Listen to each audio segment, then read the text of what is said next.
नमस्कार। आज हम बात करेंगे अंधकार से प्रकाश की ओर बसंत का आवाहन। प्राचीन समाज में मनुष्य, ईश्वर और प्रकृति परस्पर जुड़े हुए थे। उस समय लोगों के जीवन का अंतिम लक्ष्य ईश्वर की प्राप्ति था। यह कला रीति रिवाजों और त्योहारों की परंपराओं में परिलक्षित होता था। बसंत ऋतु तमसो मा ज्योतिर्गमय अर्थात प्रभु हमें अंधकार से प्रकाश की ओर ले चलो, ये इसका स्पष्ट आह्वान है।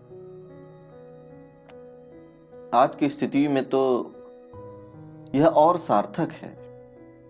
यह आशापूर्ण विश्वास का प्रकाश फैलाती है। भारत के उत्तर में बसंत ऋतु सरसों की फसल पर पीले फूल खिलने के साथ खेतों की सुंदरता बढ़ने का अत्यंत लोकप्रिय उत्सव है। इसका एक प्रतीकात्मक अर्थ भी है। जीवन की तुलना खेती से की जा सकती है। हम कर्म के बीज बोकर फल प्राप्त करते हैं। अगर हम एक अच्छी फसल चाहते हैं तो हमें विवेक के साथ काम करने की जरूरत है। हम अपने मस्तिष्क में लगातार विचारों के बीज बोते रहते हैं। हमारे पिछले कर्मों द्वारा बनाई गई वासनाएं मन के अंदर छिपी होती हैं। जिस तरह हम जमीन को खेती लायक बनाने तक उस पर काम करते हैं, उसी तरह हमें अपने दिमाग का भी सही प्रबंधन करना चाहिए। नकारात्मक प्रवृत्ति को खत्म करते हुए इसमें ध्यान और देखभाल के पानी और उत्साह के उर्वरक को मिलाना होगा। इस प्रकार की खेती से हम शांति और खुशी की भरपूर फसल पाएंगे। इस संबंध में एक कहानी है। वो ऐसी है कि युधिष्ठिर के पास कई अनुकरणीय गुण थे, लेकिन वो जुआ खेलने के अत्यधिक शौकीन भी थे। जब दुर्योधन ने उन्हें पासा के खेल के लिए आमंत्रित किया तो युधिष्ठिर पहली बार हारे और लगातार खेलते रहे और हारते रहे। तब उनके शरीर से एक उज्जवल रूप उभरा। युधिष्ठिर ने पूछा, तुम कौन हो? उसने कहा, मैं विवेक हूं। चूंकि आपने मुझे छोड़ दिया है, इसलिए अब मैं आपको छोड़ रहा हूं। उसके जाते ही एक और रूप आया। उसने कहा, मैं धर्मनिष्ठता हूं। धार्मिकता में निरंतर स्थिर बने रहने की आपकी क्षमता। जहां विवेक नहीं है, मैं नहीं रह सकता। फिर समृद्धि यह कहते हुए चली गई कि जहां धर्म नहीं है, मैं वहां नहीं ठहर सकता। फिर प्रसिद्धि भी चली गई। जल्द ही युधिष्ठिर ने अपना सब कुछ खो दिया। कई वर्षों तक जंगल में रहना पड़ा। एक बार जब वो जंगल में भटक रहे थे, दुखी और निराश, तो एक और उज्जवल रूप उनके शरीर से उभरा। युधिष्ठिर ने पूछा, तुम कौन हो? उसने कहा, मैं आत्मविश्वास हूं।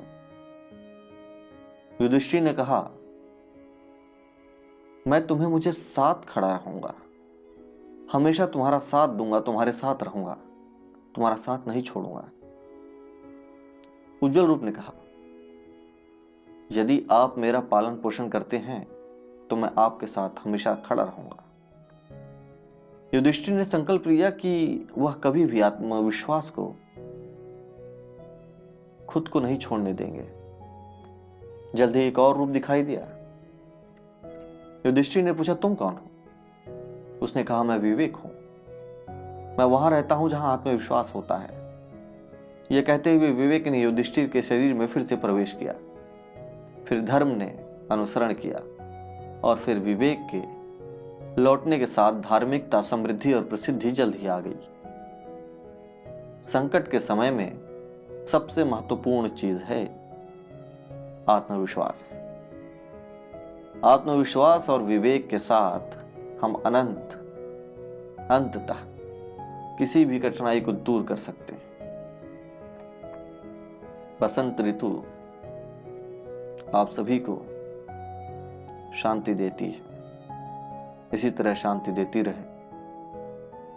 दुख का समय गुजर जाएगा, क्योंकि उसे गुजर जाना ही है, उसे बीत जाना है। उसके अलावा उसके पास कोई उपाय नहीं है। कोई भी समय स्थिर नहीं होता है, वो समय के साथ बीत जाता है, पुराना हो जाता है, बीता हुआ कल बन जाता है। चाहे कितना ही बुरा समय क्यों ना हो, जिस प्रकार की आज की स्थिति है, ये भी बदलेगी। सब कुछ पहले जैसा हो जाएगा। अपना विश्वास मत खोइए, आत्मविश्वास बनाए रखिए और उस परमपिता परमेश्वर पर अपनी असीम